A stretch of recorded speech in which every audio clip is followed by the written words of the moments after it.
தேவனுடைய பரிசுத்த நாமம் மகிமைப்படுவதாக. இந்த நல்ல நேரத்திற்கான ஆண்டவரை ஸ்தோத்திரிக்கிறேன். தேவன் நம்மை கடந்த நாட்களில் சுகத்தோடு பலத்தோடு பாதுகாத்து உண்ண உணவு உடுக்க உடை ஜீவன் சுகம் தந்து இந்த நாளிலும் பரலோகத்தின் ஆண்டவரை தொழுது கொள்ளும்படியான ஒரு சிலாக்கியத்தை நமக்கு கொடுத்திருக்கிறார். அதற்காக ஆண்டவரை ஸ்தோத்திரிப்போம். இன்றைய தினத்தில் ஒரு முக்கியமான காரியத்தை பரிசுத்த வேதத்திலிருந்து நாம் கற்றுக்கொள்ள பிரயாசப்படுவோம்.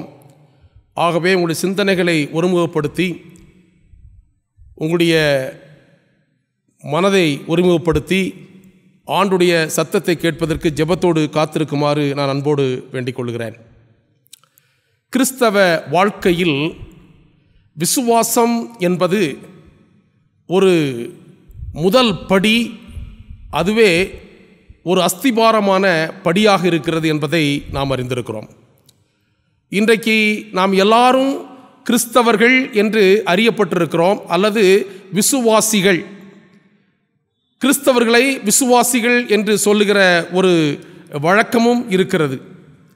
இந்த விசுவாசிகள் என்று சொல்லுகிற பொழுது இயேசு கிறிஸ்துவனுடைய உபதேசத்தை விசுவாசித்து பின்பற்றினவர்களுக்கு அந்த பெயர் கொடுக்கப்பட்டது. இன்றைக்கு கர்த்தராகிய இயேசு கிறிஸ்துவை நமது சொந்த இரட்சகராக ஏற்றுக்கொண்டு அவருடைய போதகத்திலும் அவருடைய வழிநடத்துதலும் நான் வாழ்வேன் என்று சொல்லி நம்மை அவரோடு இணைத்து கொண்டபடியினால் நாம் விசுவாசிகள் என்று சொல்லி அறியப்பட்டிருக்கிறோம். ஆனாலும் இந்த விசுவாசம் என்பது எப்படிப்பட்ட தன்மையில் நமக்குள் வேலை செய்கிறது என்பதை நாம் அறிந்து கொள்ள வேண்டியது மிக மிக அவசியம். இன்றைக்கு விசுவாசம் என்ற ஒரு காரியத்தை நாம் எடுத்துக்கொண்டு எத்தனை பேருக்குள் விசுவாசம் இருக்கிறது என்று நாம் கேட்போம் என்றால், எல்லோரும் நாங்கள் இயேசு கிறிஸ்துவை விசுவாசிக்கிறோம் என்று சொல்லுவார்கள். ஆனால் அந்த விசுவாசம் எத்தன்மை உள்ளதாக எனக்குள் இருக்கிறது என்பதை நாம் சிந்தித்து பார்க்க வேண்டிய ஒரு பொறுப்பு நமக்கு இருக்கிறது. ஆகவே இந்த நாளில் எனக்குள் இருக்கிற விசுவாசம் எத்தன்மை உள்ளதாக இருக்கிறது என்பதை சிறிது நேரம் பரிசுத்த வேதத்தின் அடிப்படையில் நாம் கற்றுக்கொள்ள பிரயாசப்படுவோம். பள்ளிக்கூடங்களில் பிள்ளைகள் கல்வி பயின்று கொண்டிருக்கிறார்கள். அந்த கல்வி அவர்களுக்கு ஒரு மாற்றத்தை கொடுக்க வேண்டும், அல்லது பல தன்மைகளை அவர்களுக்கு கற்றுக் கொடுக்க வேண்டும். உதாரணமாக, சரியான காரியம் எது, தவறான காரியம் எது, எதை செய்ய வேண்டும் எதை செய்யக்கூடாது என்ற ஒரு தன்மையை அந்த மாணாக்கர்கள் கற்றுக்கொள்ளவில்லை என்று சொன்னால் அவர்கள் பெற்ற கல்வியின் தன்மை எப்படிப்பட்டது, அவர்களுடைய அந்த கிடைக்கப்பெற்ற அந்த கல்வி அவர்களுக்குள் எந்த ஒரு மாற்றத்தையும் செய்யாவிட்டால் அந்த கல்வியினால் அவர்களுக்கு பயன் இல்லை என்பதை நாம் அறிந்திருக்கிறோம். பெரியவர்களை பார்க்கிற பொழுது எவ்வளவு மரியாதையோடு வார்த்தைகளை உபயோகிக்க வேண்டும் என்ற ஒரு காரியத்தை மாணாக்கர்கள் தங்களுடைய கல்வியின் மூலமாக கற்றுக்கொள்கிறார்கள், அல்லது பெற்றோரிடத்திலிருந்து கற்றுக்கொள்கிறார்கள்.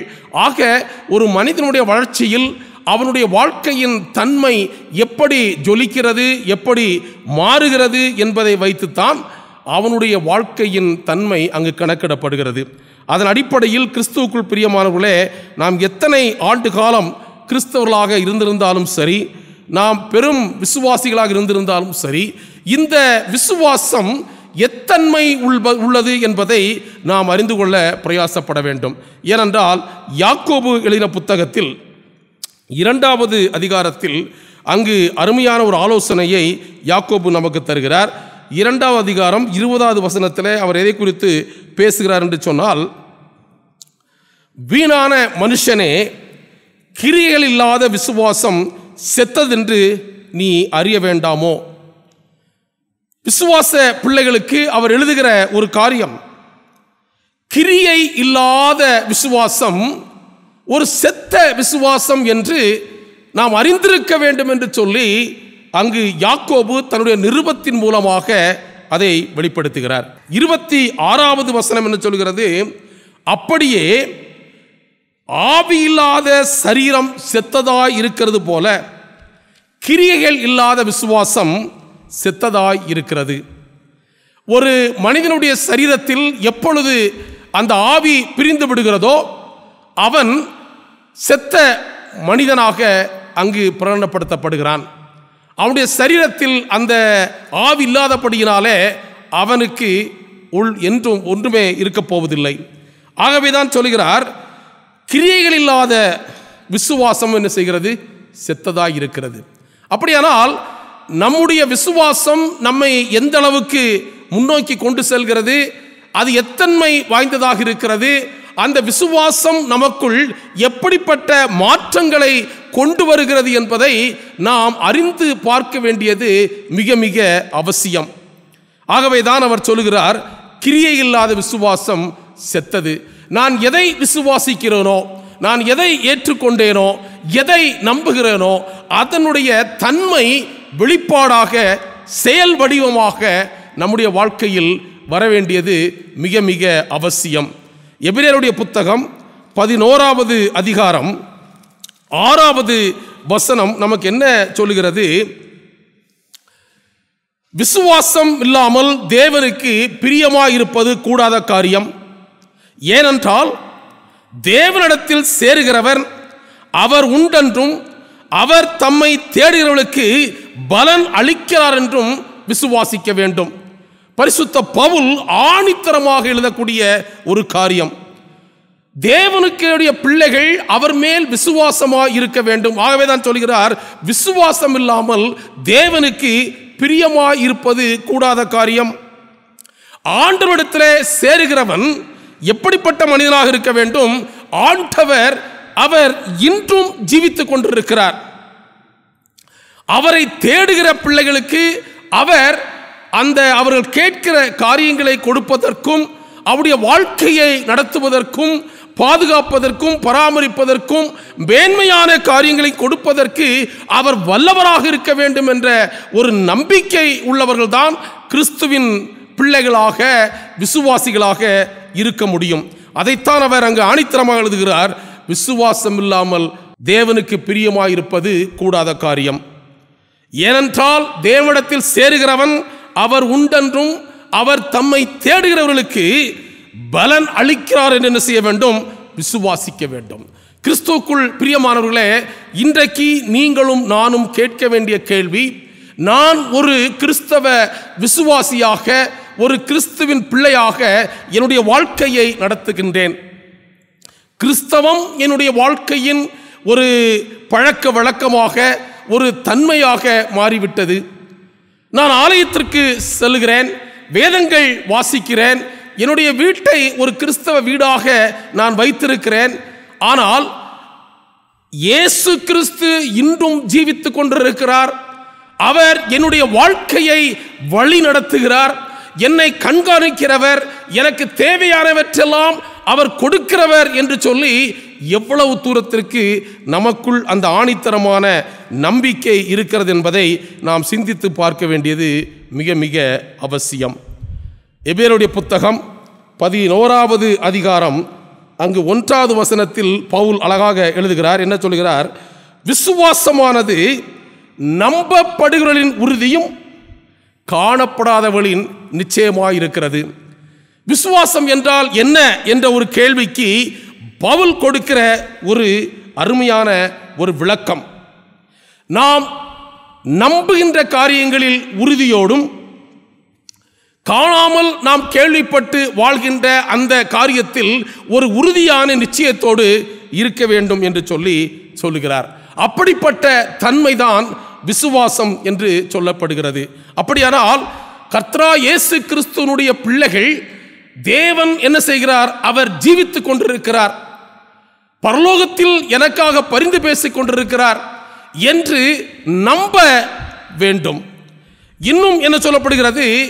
அவர் எனக்கு நித்திய ஜீவனை அளிப்பார் என்று சொல்லி நாம் போதிக்கப்படுகிறோம், வேதத்தின் மூலமாக நாம் கற்றுக்கொள்கிறோம்.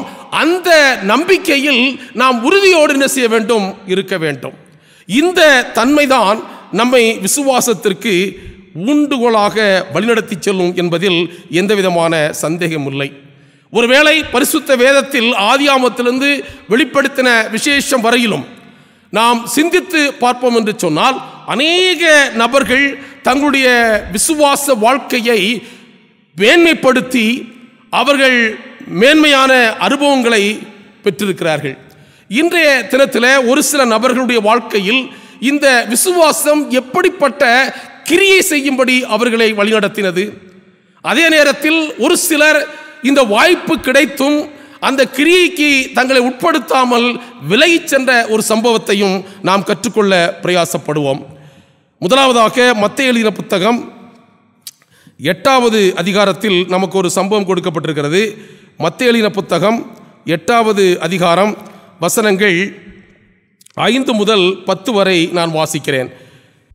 இயேசு கப்பர்நகூமில் பிரவேசித்த போது 100க்கு அதிபதி ஒருவன் அவரிடத்தில் வந்து, ஆண்டவரே, என் வேலைக்காரன் வீட்டிலே திவிர்மாதமாய் கிடந்து கொடிய வேதனைப்படுகிறான் என்று அவரை வேண்டிக் கொண்டான்.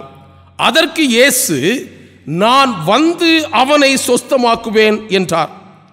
100க்கு அதிபதி பிரதியுத்தரமாக, ஆண்டவரே, நீர் என் வீட்டுக்குள் பிரவேசிக்க நான் பாத்திரன் அல்ல. ஒரு வார்த்தை மாத்திரம் சொல்லும், அப்பொழுது என் வேலைக்காரன் சொஸ்தமாவான். நான் அதிகாரத்திற்கு கீழ்ப்பட்டவனாயிருந்தும் எனக்கு கீழ்ப்படிந்திருக்கிற சேவகரும் உண்டு. நான் ஒருவனை போவென்றால் போகிறான், ஒருவனை வாவென்றால் வருகிறான், மற்றொருவனை வாவென்றால் வருகிறான். என் வேலைக்காரனை செய் என்றால் செய்கிறான் என்றான்.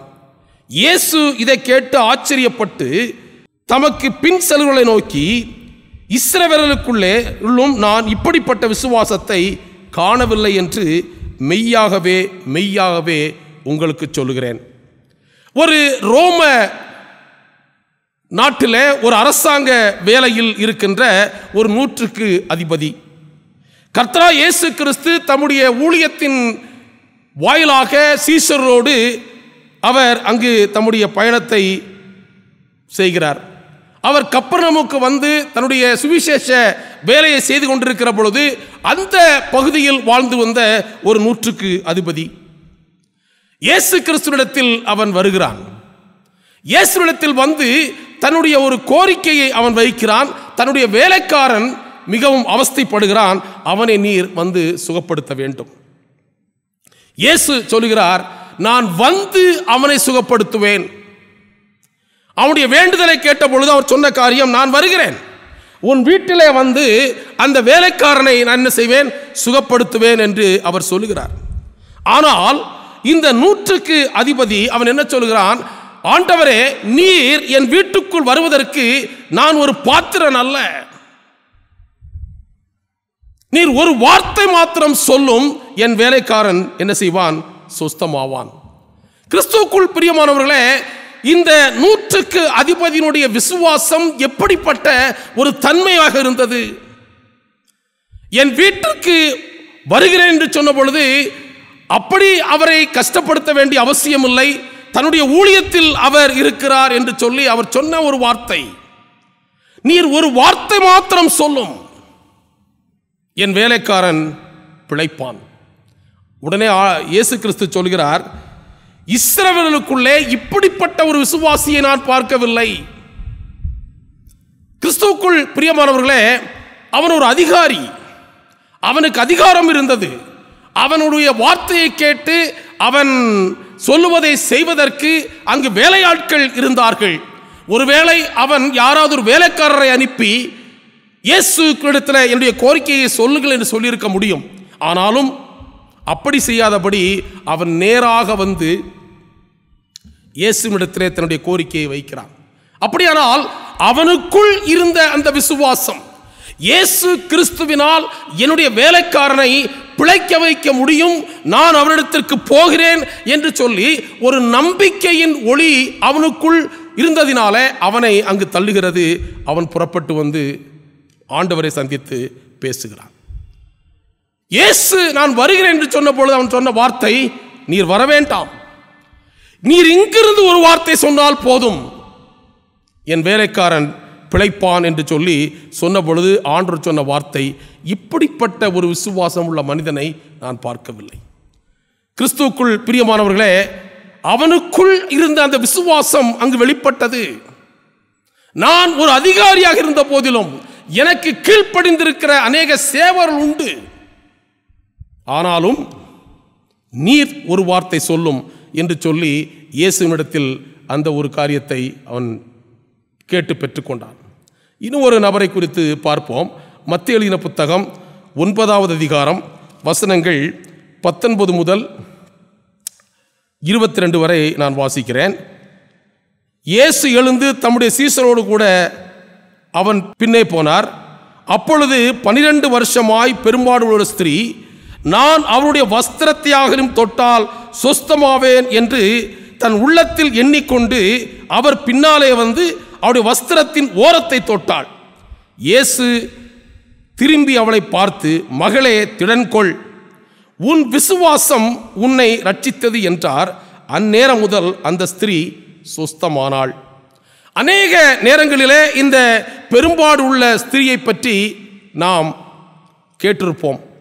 ஆனாலும் இங்கு என்ன பார்க்கப்படுகிறது? ஒரு பெரும்பாடு உள்ள ஸ்திரீ தன்னுடைய எல்லாவித ஆஸ்தியையும் விற்று இந்த நோயிலிருந்து விடுதலை பெறுவதற்கு செலவழித்து, அதனால் எந்த விதமான ஒரு பிரயோஜனம் இல்லாத நேரத்தில் கர்த்தராகிய இயேசு கிறிஸ்து இந்த பகுதிக்கு வருகிறார் என்று அவள் கேள்விப்படுகிறாள். ஆண்டவர் அற்புதங்களை செய்கிறார், அவரிடத்தில் வரக்கூடியவர்கள் சுகப்படுத்தப்படுகிறார்கள் என்ற செய்தி அவளுக்கு அறிவிக்கப்படுகிறது. அப்பொழுது அவள் தனக்குள்ளாக ஒரு முடிவெடுக்கிறாள். நான் இயேசு கிறிஸ்துவின் வஸ்திரத்தையாகிலும் தொடுவேன். அவருக்கு முன்னாக சென்று அவர் என் மேல் கரத்தை வைத்து அவருடைய அந்த சுகமளிக்கும் வரத்தை நான் பெற்றுக்கொள்வதற்கு நான் ஒரு தகுதியற்ற பாத்திரம். ஆகவே அவருடைய வஸ்திரத்தை நான் தொடுவேன் என்று சொல்லி ஆண்டவர் அந்த ஸ்திரீ இயேசு கிறிஸ்து வஸ்திரத்தை தொடுகிறாள். அப்பொழுது இயேசு கிறிஸ்து அவளை திரும்பி பார்த்து என்ன சொல்கிறார்? மகளே, திடன்கொள், உன் விசுவாசம் என்ன செய்தது? உன்னை ரட்சித்தது. அந்த பெரும்பாடுள்ள ஸ்திரீக்குள்ளாக இருந்த இந்த விசுவாசம், அந்த தன்மை ஒரு செயல் வடிவம் பெறுகிறது. எனக்கு இருக்கிற இந்த பிரச்சனையை தீர்ப்பதற்கு இவரால் தான் முடியும், இவர் மூலமாக அநேகர் சுகத்தை பெற்றிருக்கிறார்கள், எனக்கும் அந்த சுகம் கிடைக்கும், நான் அவருடைய வஸ்திரத்தை தொடுகிற பொழுது எனக்கு வல்லமை கிடைக்கும் என்று சொல்லி அவள் அங்கு நம்பினாள், அதை செயல்வடிவப்படுத்தினாள், அவள் சுகத்தை பெற்றுக்கொண்டாள். கிறிஸ்து அவளை பாராட்டி சொன்ன வார்த்தை, உன் விசுவாசம் உன்னை ரட்சித்தது என்று சொல்லி. கிறிஸ்துவுக்குள் பிரியமானவர்களே, பாபிலோன் தேசத்திலே ஆண்டவருக்கு சாட்சி பகர்ந்த அந்த 3 வாலிபர்களை நாம் படிக்கின்றோம். தானியேலின் புத்தகம் அந்த 3வது அதிகாரத்தில் அது நமக்கு அழகாக சொல்லப்பட்டிருக்கிறது. தானியேல் புத்தகம் 3வது அதிகாரம் வசனங்கள் 16 முதல் 18 வரை இங்கு நான் வாசிக்கிறேன். ஷாத்ராக், மேஷாக், ஆபேத்நேகோ என்பவர்கள் ராஜாவை நோக்கி, நேபுகாத்நேச்சாரே, இந்த காரியத்தை குறித்து உமக்கு உத்தரவு சொல்ல எங்களுக்கு அவசியமில்லை. நாங்கள் ஆராதிக்கிற எங்கள் தேவன் எங்களை தப்புவிக்க வல்லவராயிருக்கிறார். அவர் எரிகிற அக்கினி சூளைக்கும் ராஜாவாகிய உம்முடைய கைக்கும் நீங்களாக்கி விடுவிப்பார். விடியாமல் போனாலும் நாங்கள் உம்முடைய தீவர்களுக்கு ஆராதனை செய்வதில்லை, நீர் நிறுத்தின பொற்சலையை பணிந்து கொள்வதுமில்லை என்கிறது ராஜாவாகி உமக்கு தெரிந்திருக்க கடவது. கிறிஸ்துக்குள் பிரியமானவர்களே, நேபுகாத்நேச்சார் தன்னுடைய தேசத்திலே பெரிய ஒரு சிலையை ஏற்படுத்துகிறார். 60 முழ உயரம், 6 முழ அகலமுள்ள ஒரு சிலையை தூரா சமவெளியிலே ஏற்படுத்தி நாட்டில் இருக்கிற எல்லா விதமான நபர்களும், அதிபதிகளும், ராஜாக்களுடைய பிரதிநிதிகளும், அரசாங்க வேலையில் பணி செய்கிறவர்கள் எல்லாரும் வந்து என்ன செய்ய வேண்டும்? அதை வணங்க வேண்டும் என்று உத்தரவு பிறப்பிக்கப்படுகிறது. அங்கு இசைக்கிற பொழுது அவர்கள் பணிய வேண்டும். ஒரு வேளை பணியவில்லை என்று சொன்னால் அங்கு சூளை ஆயத்தப்படுத்தப்பட்டிருந்தது, சூளையில் அவர்கள் போடப்படுவார்கள், நெருப்பு சூளையில். ஆனால் இந்த தானியேலுடைய நண்பர்கள் ஷாத்ராக், மேஷாக், ஆபேத்நேகோ என்பவர்கள் இந்த கட்டளைக்கு அவர்கள் கீழ்ப்படிந்து அந்த சிலையை வணங்கவில்லை. ராஜாவுக்கு இது சொல்லப்படுகிறது. ராஜா அவர்களை அழைத்து விசாரிக்கிறார். அங்கு 7 மடங்குக்காக சூளை சூடாக்கப்படுகிறது. அவர் சொல்லுகிறார், இன்னும் ஒரு முறை உங்களுக்கு நான் வாய்ப்பு தருகிறேன். இசைக்கிற பொழுது நீங்கள் விழுந்து பணிந்து கொள்ள வேண்டும். அப்படி இல்லை என்று சொன்னால் நீங்கள் 7 மடங்கு சூடாக்கப்பட்ட இந்த சூளையில் என்ன செய்வீர்கள்? நீங்கள் போடப்படுவீர்கள் என்று சொல்லி அங்கு உத்தரவு கொடுக்கப்படுகிறது. அப்பொழுது இந்த 3 வாலிபர்களும் அங்கு சொல்லுகிற ஒரு வார்த்தை, நாங்கள் ஆராதிக்கிற எங்கள் தேவன் இந்த எரிகிற அக்கினி சூளைக்கும் ராஜாவாகிய உம்முடைய கரத்துக்கு எங்களை தப்புவிப்பார். ஒருவேளை அப்படி நடக்காவிட்டாலும் சரி, நாங்கள் இந்த சிலையை வணங்கப் போவதில்லை. என்ன ஒரு ஆணித்தரமான விசுவாசம்! இந்த விசுவாசம் அவர்களுக்குள் இருந்தது. மெய்யான தேவனை மாத்திரம் வணங்க வேண்டும் என்று சொல்லி அவர்கள் போதிக்கப்பட்டிருந்தார்கள். எந்த அரசாங்க உத்தரவு வந்தாலும் சரி, எப்படிப்பட்ட இக்கட்டு வந்தாலும் சரி, அதற்கு நாம் கீழ்ப்படியக்கூடாது என்று சொல்லி அங்கு ஒரு தீர்மானத்தில் அவர்கள் வாழ்ந்தார்கள். ராஜாவினுடைய கைக்கும் எரிகிற அக்கினி சூளையிலிருந்தும் நாங்கள் ஆராதிக்கிற தேவன் எங்களை தப்புவிக்க வல்லவராக இருக்கிறார் என்று சொல்லி அந்த விசுவாசத்தை அவர்கள் வெளிப்படுத்தினார்கள். அது செயல் வடிவம் பட்டு ஒரு கிரியாக வெளிப்பட்டது. கடைசியில் அங்கு நாம் அந்த சரித்திரத்தை வாசித்து பார்க்கின்ற பொழுது ஒரு காரியத்தை அறிந்து கொள்கிறோம். நெருப்பிலே போடப்பட்ட 3 நபர்களோடு பரலோகத்தின் தேவனாகிய கர்த்தராகிய இயேசு கிறிஸ்து அந்த இடத்தில் வந்து அவர்களை பாதுகாத்து, நேபுகாத்நேச்சார் தன்னுடைய தேசமெங்கும் இருக்கிற ஜனங்களுக்கு தானியேலுடைய தேவன், சாத்ராக் மேஷாக் ஆபேத்நேகோவுடைய தேவனே உண்மையான தெய்வம் என்று சொல்லி அவர் சாட்சி பகரும்படியாக ஒரு சம்பவம் நடைபெற்றது. அந்த தன்மை, விசுவாச தன்மை அங்கு வெளிப்பட்டது. இன்னும் ஒரு நபர்களை குறித்து நான் உங்களுக்கு சொல்ல விரும்புகிறேன். மத்தேயு எழுதின புத்தகம் 9வது அதிகாரத்தில் அருமையான ஒரு காரியம் சொல்லப்பட்டிருக்கிறது. மத்தேயு 9 வசனங்கள் 1-2. அப்பொழுது அவர் படலிலிருந்து இக்கரைப்பட்டு தம்முடைய பட்டணத்திற்கு வந்தார். அங்கே படுக்கையில் கிடந்த ஒரு திமிர்வாதக்காரனை அவனிடத்தில் கொண்டு வந்தார்கள். இயேசு அவருடைய விசுவாசத்தை கண்டு திமிர்வாதக்காரன் நோக்கி, மகனே திடன்கொள், உன் பாவங்கள் உனக்கு மன்னிக்கப்பட்டது என்றார். ஒரு திமிர்வாதக்காரனை அவனுடைய நண்பர்கள் தேவனிடத்திலே அழைத்து கொண்டு வந்து அவனுக்கு சுகப்படுத்தும்படியாக அவனை கொண்டு வருகிறார்கள். அந்த நண்பர்கள் அங்கு விசுவாசித்தார்கள். இயேசு கிறிஸ்துவினால் இந்த மனிதனுடைய கட்டுக்கள் அவிழ்க்கப்படும், இவன் சுகப்படுத்தப்படுவான் என்று சொல்லி நம்பினபடியினாலே அவர்கள் இந்த செய்கையில் ஈடுபடுகிறார்கள். ஒருவேளை 4 பேராக இருக்கலாம் அல்லது 6 பேராக இருக்கலாம். அவர்கள் அவனை கட்டி எடுத்துக்கொண்டு வந்து இயேசுவிடத்தில் வருகிற அந்த தன்மையை பார்த்து ஆண்டவர் அவருடைய விசுவாசத்தை மெச்சி பேசி அந்த மனிதன் என்ன செய்கிறார்? சுகப்படுத்துகிறார். கிறிஸ்துவுக்குள் பிரியமானவர்களே, இந்த 4 சம்பவங்களில் நாம் கற்றுக்கொண்ட ஒரு காரியம், சாதாரண மனிதர்கள், அவர்கள் தேவனுடைய காரியங்களை பற்றி அறிந்தவர்கள். 100க்கு அதிபதி தன்னுடைய தேசத்தில் கிறிஸ்துவை பற்றி கேள்விப்பட்டு அவ்விடத்தில் திரளான ஜனங்கள் சென்று சுகத்தை பெற்றுக்கொள்கிறார்கள். எப்படிப்பட்ட வியாதியும் சுகப்படுத்தப்படுகிறது என்பதை ஒருவேளை அவர் அறிந்திருக்கலாம். பெரும்பாலுள்ள ஸ்திரீயும் இந்த செய்தியை கேட்டு எனக்கு நிச்சயமாக சுகம் கிடைக்கும் என்று சொல்லி அவ்விடத்திலே வருகிறாள். நாங்கள் மரித்தாலும் பரவாயில்லை, எங்களுடைய நம்பிக்கையில் ஒருபோதும் நாங்கள் பின்வாங்க மாட்டோம் என்று சொல்லி சாத்ராக் மேஷாக் என்பவர்கள் ஆணித்தரமாக அந்த சூளையை எதிர்கொண்டார்கள். இந்த திமிர்வாதக்காரனுடைய நண்பர்கள், நம்முடைய நண்பன் சுகப்படுத்தப்பட வேண்டும் அல்லது நம்முடைய உறவினர் இந்த கட்டுக்களிலிருந்து விடுதலை பெற வேண்டும், இயேசு கிறிஸ்துவால் இது முடியும் என்று சொல்லி அந்த திமிர்வாதக்காரனை அவர்கள் தூக்கி கொண்டு வந்து சுகப்படுத்தினார்கள். இந்த 4 நபர்களுடைய சம்பவங்களை பார்க்கிற பொழுது அவர்கள் விசுவாசத்தின் ஒரு மேன்மையை அவர்கள் உணர்த்தினார்கள். ஏனென்றால் தேவனிடத்தில் சேருகிறவன் அவர் உண்டென்றும் அவர் தம்மை தேடுகிற பிள்ளைகளுக்கு பலன் அளிக்கிறார் என்று சொல்லி விசுவாசிக்க வேண்டும்.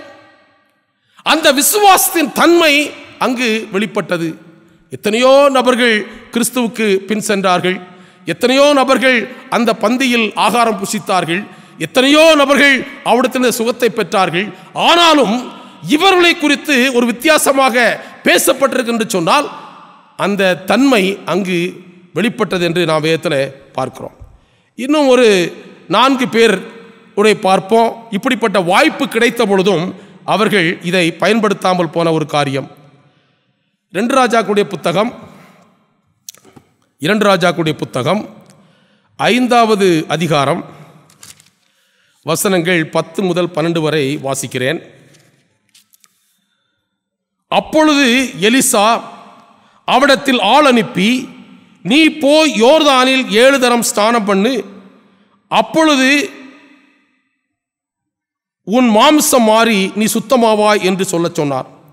அதற்கு நாகமான் கடுங்கோபம் கொண்டு புறப்பட்டு போய் அவன் வெளியே வந்து நின்று தன் தேவனாய கர்த்தர் நாமத்தை தொழுது தன் கையினால் அந்த இடத்தை தடவி இவ்விதமாய் குஷ்டரோகத்தை நீங்க விடுவான் என்று எனக்கு நினைத்திருந்தேன். நான் ஸ்நானம் பண்ணி சுத்தமாவதற்கு இஸ்ரவேலின் தண்ணீர்கள் எல்லாவற்றை பார்க்கிலும் தமஸ்குவின் நதிகளாகிய ஆப்ராவும் பார்பரும் நல்லதல்லவோ என்று சொல்லி உக்கிரத்தோட திரும்பி போனான்.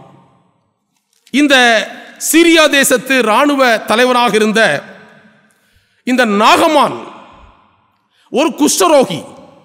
அவனுடைய வீட்டில் வேலை செய்த அந்த வேலைக்கார சிறுமி சொல்லுகிறாள், இஸ்ரவேல் தேசத்தில் எலிசா என்ற ஒரு தீர்க்கதரிசி இருக்கிறார், அவரிடத்தில் இவர் சென்று அவரை சந்தித்து தன்னுடைய காரியத்தை பேசுவார் என்று சொன்னால் இவருடைய வியாதி நிச்சயமாக குணமடையும் என்று சொன்ன பொழுது அந்த நாகமானுடைய மனைவி அதை வற்புறுத்தி நாகமான் அரசனிடத்திலே சென்று தன்னுடைய கோரிக்கையை சொல்லி ஒரு கடிதத்தை பெற்றுக்கொண்டு இஸ்ரவேல் தேசத்துக்கு வருகிறார். இஸ்ரவேல் தேசத்து ராஜா அவனை எலிசாவினிடத்திற்கு அனுப்புகிறார். எலிசா இந்த செய்தியை கேள்விப்பட்ட மாத்திரத்தில் ஒரு வார்த்தை மாத்திரம் சொல்கிறார், நீ போய் யோர்தானிலே 7 முறை ஸ்நானம் பண்ணு, உன் வியாதி சுகப்படுத்தப்படும். இந்த நாகமான் என்ன செய்தார் என்று பார்க்கிறோம். உக்கிர கோபத்தோடு மிகவும் கோபப்பட்டு அவன் புறப்பட்டு போகிறான். என்ன சொல்லுகிறான், நான் ஸ்நானம் பண்ணுவதற்கு என் தேசத்தில் நதி இல்லாமல் நான் இங்கிருந்து வந்தேன். இந்த மனுஷன் என்னை வந்து தடவி ஏதாவது ஒரு செயலை செய்து எனக்கு சுகத்தை கொடுப்பான் என்று எண்ணினேன். ஆனால் யோர்தானிலே சென்று நீ உன்னை முங்கி 7 முறை ஸ்நானம் பண்ணு என்று சொல்கிறாரே என்று சொல்லி அவன் ஒரு கோபத்தோடு இருமாப்போடு அவன் புறப்பட்டு போகிறான். அவனுடைய வேலைக்காரன் வேண்டி கேட்டது நிமித்தமாக அவன் திரும்ப வந்து ஸ்நானம் பண்ணி சுகத்தை பெற்றான். அவனுக்கு அந்த செய்தி கிடைத்தது, நீ சென்று யோர்தானிலே ஸ்நானம் பண்ணு என்று சொல்லப்பட்ட பொழுது அவன் அதற்கு அந்த விசுவாசம் அவனுக்கு இல்லை. ஆகவே அவன் அதை உதாசீனப்படுத்தினான். அப்போஸ்தலர் புத்தகம் 17வது அதிகாரத்தில் இனி ஒரு சம்பவத்தை வாசிப்போம். அப்போஸ்தலர் புத்தகம் 17வது அதிகாரம் வசனங்கள் 32, 33. அங்க என்ன பார்க்கிறோம், மரித்தோரின் உயிர்த்தெழுதலை குறித்து அவர்கள் கேட்டபொழுது சிலர் இகழ்ந்தார்கள், சிலர் நீ சொல்லுகிறதை இன்னொரு நாள் வேளை கேட்போம் என்றார்கள். இப்படி இருக்க பவுல் அவர்களை விட்டு போய்விட்டான். ஊழிய பயணத்திலே பவுல் பல்வேறு இடங்களுக்கு சென்று வருகிற பொழுது அவர் அத்தானே பட்டணத்துக்கு வருகிறார். அந்த பட்டணத்தில் உள்ள மக்கள், வேதம் சொல்கிறது, அவர்கள் எல்லாரும் நவமான காரியங்களை குறித்து பேசுவதிலும் அதை குறித்து கேட்பதிலும் தங்களுடைய நேரத்தை செலவழிக்கின்ற கொஞ்சம் நல்ல மனநிலை படைத்தவர்கள், ஒருவேளை நல்ல அறிவு பெற்றவர்கள், நல்ல ஒரு சூழ்நிலையில் வாழ்ந்து கொண்டிருப்பவர்கள். அவருடைய மத்தியிலே தேவனுடைய ஊழியத்தை அவன் செய்கிற பொழுது, அவரை அழைத்து அவன் பேசின பொழுது, கிறிஸ்துவின் உயிர்த்தெழுதலை குறித்து பேசின பொழுது அவர்களுக்கு அதை ஏற்றுக்கொள்ள முடியவில்லை. மற்ற அநேக காரியங்களை குறித்து பேசுகிற பொழுது செவி கொடுத்தவர்கள், இந்த காரியத்தை குறித்து பேசின பொழுது என்ன சொன்னார்கள்? அவர்களுக்கு அது ஒவ்வாததாக காணப்பட்டது. என்ன சொன்னார்கள்? இப்பொழுது எங்களுக்கு நேரம் இல்லை, இன்னும் ஒரு வேளையில் இதை கேட்போம் என்று சொல்லி அவர்கள் புறப்பட்டு போனார்கள். இதே போலதான் என்ன பார்க்கிறோம்? பெலிக்ஸை குறித்து பார்க்கிற பொழுது அங்கு அப்போஸ்தலர் புத்தகம் 24வது அதிகாரம் 24, 25 சொல்லப்படுகிறது. சில நாளைக்கு பின்பு பெலிக்ஸ் யூத ஸ்திரியாகிய தன் மனைவி துருசில்லா உடைய கூட வந்து பவுலை அழைப்பித்து கிறிஸ்துவை பற்றும் விசுவாசத்தை குறித்தும் அவன் சொல்ல கேட்டான். அவன் நீதியையும் இச்சையடக்கத்தையும் இனிவரும் நியாயத்தீர்ப்பையும் குறித்து பேசுகையில் பெலிக்ஸ் பயமடைந்து, இப்பொழுது நீ போகலாம், எனக்கு சமயமான போது உன்னை அழைப்பிப்பேன் என்றான். கிறிஸ்துவுக்குள் பிரியமானவர்களே, இந்த பெலிக்ஸ் ஒரு அரசாளராக இருக்கிறான். அவனுடைய மனைவி ஒரு யூத ஸ்திரீ. இவர்களுக்கு தேவனுடைய சத்தியத்தை சொல்லுகிற பொழுது அங்கு பவுல் எதை குறித்து பேசுகிறார்? நீதியையும் இச்சையடக்கத்தையும் இனிவரும் நியாயத்தீர்ப்பையும் குறித்து பேசுகிறார். இந்த காரியங்களை கேட்டபொழுது அவன் இதயத்திலே குத்தப்பட்டவனாக, நீ இப்பொழுது போகலாம், இனி ஒரு நேரம் எனக்கு வாய்ப்பு வருகிற பொழுது உன்னை அழைத்து பேசுவேன் என்று சொல்லி அந்த சந்தர்ப்பத்தை அவன் விட்டுவிட்டான். கிறிஸ்துவுக்குள் பிரியமானவர்களே, அவன் பவுலுடைய உபதேசத்தை கேட்க வேண்டும் என்று விரும்புகிறான். ஆகவேதான் அவன் அங்கு தன்னுடைய ஆசனத்திலே வந்து இருந்து பவுலை அழைப்பித்து சத்தியத்தை கேட்கிறான். ஆனால் அந்த வார்த்தைகள் கிடைக்கிற பொழுது அவன் அவற்றை தள்ளி விட்டுவிட்டு இனி ஒரு நாளைக்கு பார்க்கலாம் என்று ஒதுக்கிவிட்டான். அத்தானே பட்டணத்து மக்களும் அவர்கள் நவமான காரியங்களை குறித்து பேசுகிறவர்கள். நியாயத்தீர்ப்பையும் கிறிஸ்து நிலையாவரையும் குறித்து அவர்களுக்கு சொன்ன பொழுது, உயிர்த்தலை பற்றி பேசின பொழுது அவர்கள் கேட்க மனதில்லாது புறப்பட்டு சென்றார்கள். கிறிஸ்துவுக்குள் பிரியமானவர்களே, இன்றைக்கு நம்முடைய வாழ்க்கை எப்படி இருக்கிறது? ஒருவேளை நம்முடைய அப்பா காலத்திலிருந்து அல்லது தாத்தா காலத்திலிருந்து நமக்கு விவரம் தெரிந்த நாளிலிருந்து நாம் கிறிஸ்துவின் பிள்ளைகளாக ஒரு விசுவாசியாக நம்முடைய வாழ்க்கையில் வாழ்ந்து கொண்டிருக்கலாம். ஆனால் நமக்குள் இருக்கிற இந்த விசுவாசம் நம்ம கிரியை செய்கிறதா? பரிசுத்த வேதத்தில் எவ்வளவோ சத்தியங்கள் பேசப்பட்டிருக்கிறது. இவற்றை நாம் கடைப்பிடிக்க வேண்டும் என்று சொல்லி அறிவுறுத்தப்படுகிறோம். ஆனால் அதை கடைப்பிடிக்க வேண்டும் என்று சொல்லி நமக்குள் அந்த உந்துதல் ஏற்படுகிறதா? ஆகவேதான் அங்கு யாக்கோபு எழுதினார், கிரியை இல்லாத விசுவாசம் செத்தது. ஆகவே இந்த நாளில் நமக்குள் இருக்கிற விசுவாசம் எத்தன்மை உள்ளது? அது ஜீவன் உள்ளதாக இருக்கிறதா?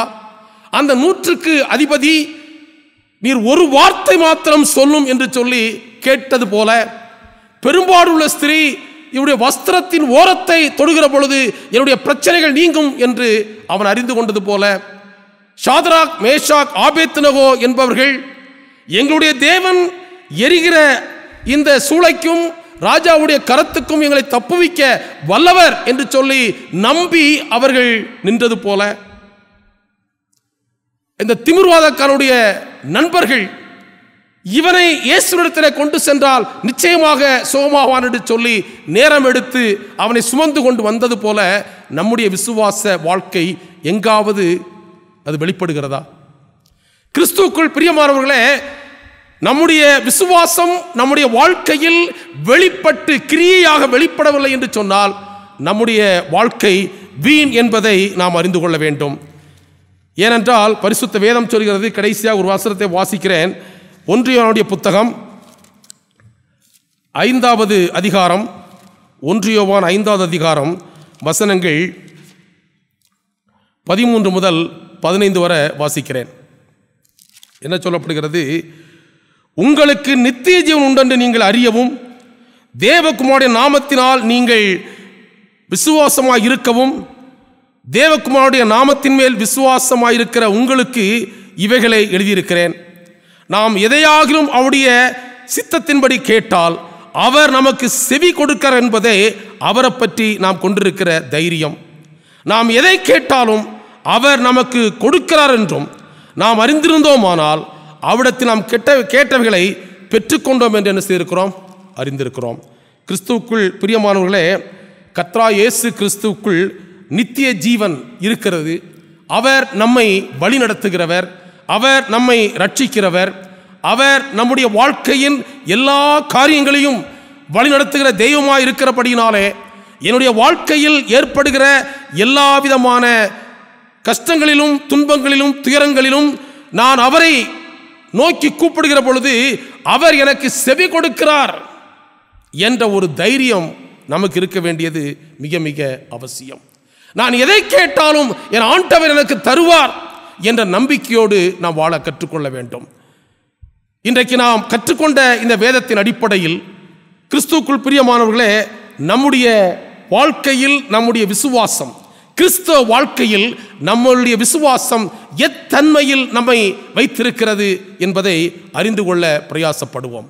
உங்களுடைய வாழ்க்கையின் அனுபவங்களை நீங்கள் பின்னிட்டு பாருங்கள். ஆண்டவர் உங்களுக்கு செய்த அற்புதங்களை நீங்கள் அறிந்து விசுவாச வாழ்க்கையில் நாம் சரியாக சென்று கொண்டிருக்கிறோம் என்பதை நீங்கள் உறுதி செய்து கொள்ள முடியும். அப்படிப்பட்ட ஒரு மேலான ஆசீர்வாதத்தை ஆண்டவர் உங்களுக்கு தரும்படி நான் ஜெபித்துக் கொள்கிறேன். கர்த்தர் உங்கள் அனைவரையும் ஆசீர்வதிப்பாராக. ஆமென். ஜெபம் செய்வோம். எங்களை அதிகமாக நேசிக்கிற நல்ல கர்த்தாவே, இந்த நல்ல நேரத்திற்காக உமக்கு நாங்கள் துதியும் சோஸ்திரத்தையும் ஏறெடுக்கிறோம். ஆண்டவரே, உம்முடைய கிருபை எங்களுக்கு இருந்து இந்த நாளிலே உம்முடைய சத்திய திரு வசனங்களை கேட்க நீர் கொடுத்த கிருபைக்காக உமக்கு துதி செலுத்துகிறோம். தகப்பனே, எங்களுடைய விசுவாச வாழ்க்கை எப்படிப்பட்ட தன்மையில் நடந்து கொண்டிருக்கிறது என்பதை நாங்கள் அறிந்து கொள்ள தேவன் செய்த கிருபைக்காக சோஸ்திரம்.